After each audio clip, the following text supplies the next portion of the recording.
እግዚአብሔር ክብር እንዲሆንና ብዙዎች እንዲያምኑ ምክንያቱም ከታች አይ ቲንክ 55 ሰው አለና ብዙ ሰው በተለያየ የህይወት ምዕራፍ ውስጥ ያለ ተጨንቆ ያለ ሰው አለ፣ ግራ ገብቶት ያለ ሰው አለ፣ ያለቀሰ ያለ ሰው አለ። ጌታ ሆይ የኔን ነገር አታየውም ወይ አትጎበኝኝም የሚል ብዙ ሰው እንዳለ አይሆፕ ተስፋ አደርጋለሁና እስከዚህ አንጻር እስኪ ምን ትላቸዋለህ? እግዚአብሔርስ በዚህ ቤት ላይ ምን አደረገ? ለእግዚአብሔር ክብር ነው የምትናገረው። እግዚአብሔር ክብሩን ይውሰድ። እዚህ ቤት ላይ ያለው የእግዚአብሔር መገኘት በጣም የሚያስደንቅ ነው።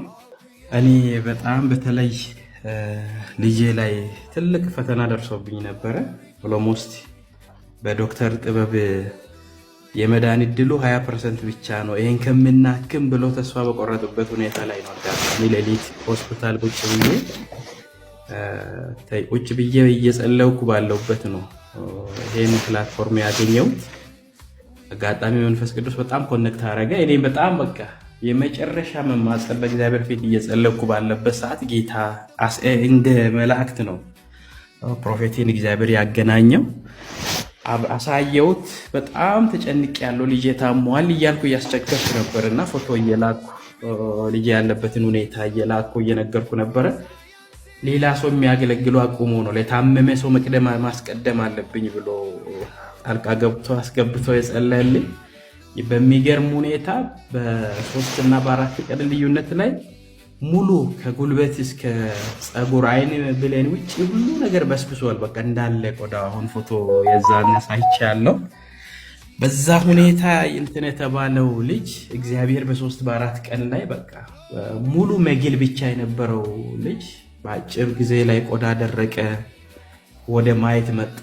ምግብ አይበላም ነበር፣ ጡት አይወስድም ነበር፣ ምንም ነገር በቃ በአፍንጫ ነበር ምግብ የሚሰጠው።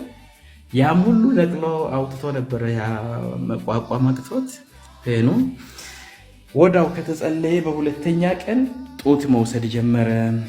ከዛ ቆዳው ልክ ተቃጥሎ በስብሶ የነበረ ተቃጠለና እንዳለ ተላላጠ። በጣም የሚገርም የእግዚአብሔር መገኘት ነው የመጣው። በንጋታ ከጸለይን በንጋታ ምግብ መውሰድ ጀመረ፣ ጡት መውሰድ ጀመረ እና በ6 ቀን ልዩነት ላይ ሙሉ ቆዳ ወደ ቦታ ተመልሶ አምሮበት ወደ ቤት ወስጄ ቤት አስገብቼ ነው እግዚአብሔርን አመስግኜ ያወጣሁትና ጌታ በሚገርም ሁኔታ እመኑ እንጂ የመስራት ፕሮግራም እግዚአብሔር አለ። ከዚህ እግዚአብሔር ሰው ጋር በፕላን ነው እየሰራ ያለው። እርግጥ እግዚአብሔር የሚሰራበት አሰራር ይለያል፣ የተለያየ ነው። ነገር ግን እኔ እንደኔ እምነትም ባየውበት ሪያሊቲም ደግሞ እግዚአብሔር በቅርበት ሆኖ መልስ እየመለሰ ስላለ ለየትኛም ቋጥሮ ውስጥ ያላችሁ ሰዎች የትኛም አልፈታ ያለው ነገር ልክ እንደኔ ግራ የተጋባችሁ ሁኔታ ውስጥ ያለ ሰው ካለ በእውነት ከእግዚአብሔር ጋር በእምነት ኮኔክት አድርጉ።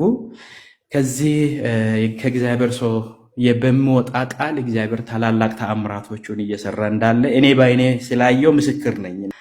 ብዙ ፈተና፣ ብዙ ኪሳራ፣ ብዙ ክስ ውስጥ ነበርኩኝ። በቃ መውጣት ሁሉ ተከልክዬ ነበረና ይገርማል። በዛ ሳምንት ጀምሮ ኦሎሞስት 1 በር ጠፍቶ የነበረ ሰውዬ 2-3 በር ተከፍቶ እንግዲህ ቃሉን እግዚአብሔር የተናገረውን እያጨትኩ እገኛለሁና የትኛም ያልነገራችሁት ምስጢር እንደኔ ካለ እግዚአብሔር ወደ አደባባይ ያወጣችኋል። እኔ ወደ አደባባይ ወጥቻለሁ።